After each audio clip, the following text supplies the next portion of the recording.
You get hurt, hurt him back. You get killed, walk it off.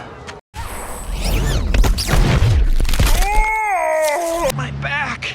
Oh, my back!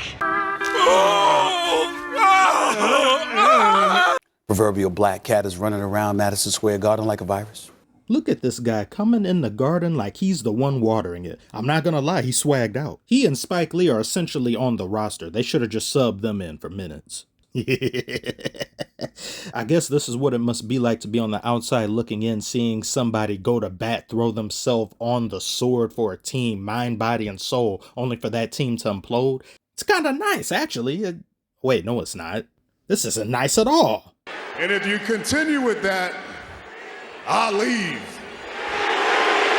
This is why one should take care of business when they have the advantage so we don't put ourselves in these positions. You had the opportunity to end this series in Indiana and you failed. You let it come back here and you did not play like you were on home court at all. At certain times of this game you did in spurts, but it was all for naught. I know there's the saying, it's not about how you start, it's how you finish. Well, if you start so ass, you won't be in a position to finish anything. I'm not going to get on the Knicks too much because these injuries were a handicap on top of a handicap inside of a cast while being forcefully drowned. When you're missing a star player, that's bad enough. But when you're missing key role players, starters, people who are supposed to fill out your bench, provide your team with depth, you have no production coming from anywhere. And then you have to start doing these small man rotations where you're getting people from the bench who would have never seen playing time in these situations. You're like, oh, I know you only average about 2 points a game, but we need you to make something happen. They look at you like, I mean, yeah, I'll do whatever I can, but just in the playoffs, especially because the playoffs are a completely different game than the regular season, these people aren't going to add up to anything. Then when you add in Jalen Brunson's left hand, which he had already been dealing with, it just full on fractures. It's too much. Pack it up. You're done. See you next year.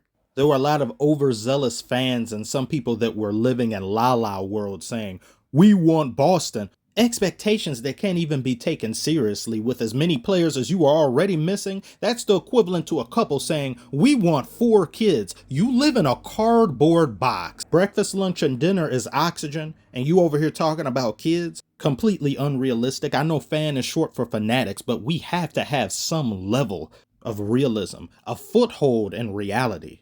They had OG Anunoby out there for 4 minutes, and this guy was just a complete and utter shell of himself. Massive, massive respect to him for even going out there. But if they had have won this game, you'd only get 2 days of recovery, basically. Not even 2, probably just 1, because you're going to have some practice in between. Then you got to face Boston. I do believe the Knicks could have gotten a game off Boston as Cleveland did it, as the Heat with no Jimmy Butler did it. You could make an argument that Knicks could have probably got 2 games off of them since Porzingis isn't even due to appear the next series until maybe game 3 or 4. No, actually, to be honest with you, I'm talking about hypothetical Knicks that aren't injury riddled to high heaven. Knicks with no injuries. I believe that series could go maybe 6 or 7 games just because of what the Knicks are capable of and how this team has looked. But this current Knicks, if they got even 1 game on, no, it's the Celtics. I expect them to get 1 game. If they got 2 games, I would be highly shocked. Injuries or not, what they allowed the Pacers to do in the first half in their own cubicle garden is unacceptable. 76% shooting from the field. The best shooting performance by any team in the last 25 years in the postseason. 8 of 12 from 3-point range. They also had the most points scored by any team in NBA history in the first quarter. The Pacers took 27 shots and only missed 5 of them. These were the New York Mannequins. What were you doing out there? You had 3, almost 4 Pacers in double figures in the first half, and by the end of the game, you had 5 or more in double figures. You had production from multiple people. Alec Burks was looking like LeBron in 2018 out there with no help, doing everything by himself. It's like, y'all gotta rely on Alec Bricks, the guy that was on the Pistons that it seemed like every other video I was getting pissed and yelling at him. And this guy is showing out for you? Brunson, where are you at? They defended the hell out of Brunson where they just neutralized him. He could not get back in the rhythm. You had nothing in the way of production from anybody else on the squad. You didn't have a rim protector because Mitchell Robinson isn't there. Every time Brunson went to the basket, he was being hounded and chased by Diddy in a bathrobe. He was getting blocked. He was getting put off kilter, which then culminated in him messing up his wrist because it seemed like he was on the ground like every 2 to 3 possessions. There's nothing anybody can do. And I know the Knicks did go on a run. It looked like the resurgence was coming.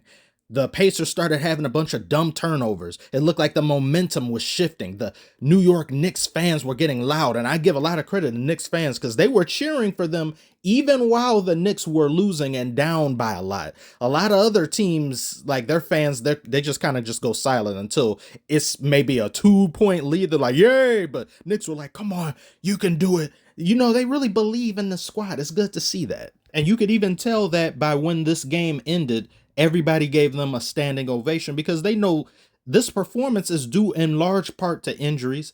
And it's not really something that you can get on them too much for.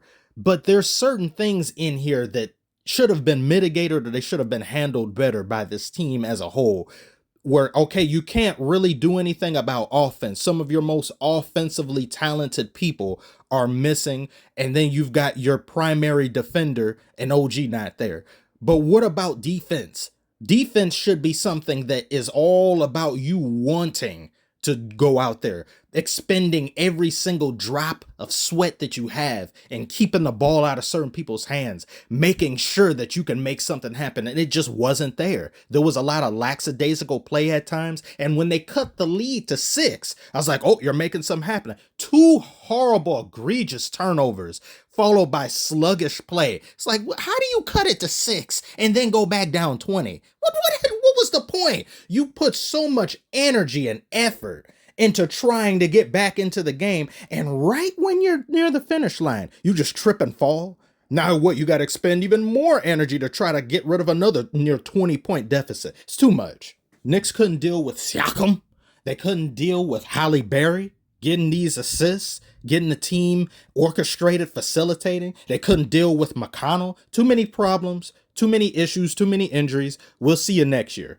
It's very unfortunate. I do feel bad because I know how some Knicks fans must be like, oh my God, every single year is something that's going wrong. The Knicks, to me, they feel like the Clippers of the East in terms of what can go wrong, will go wrong.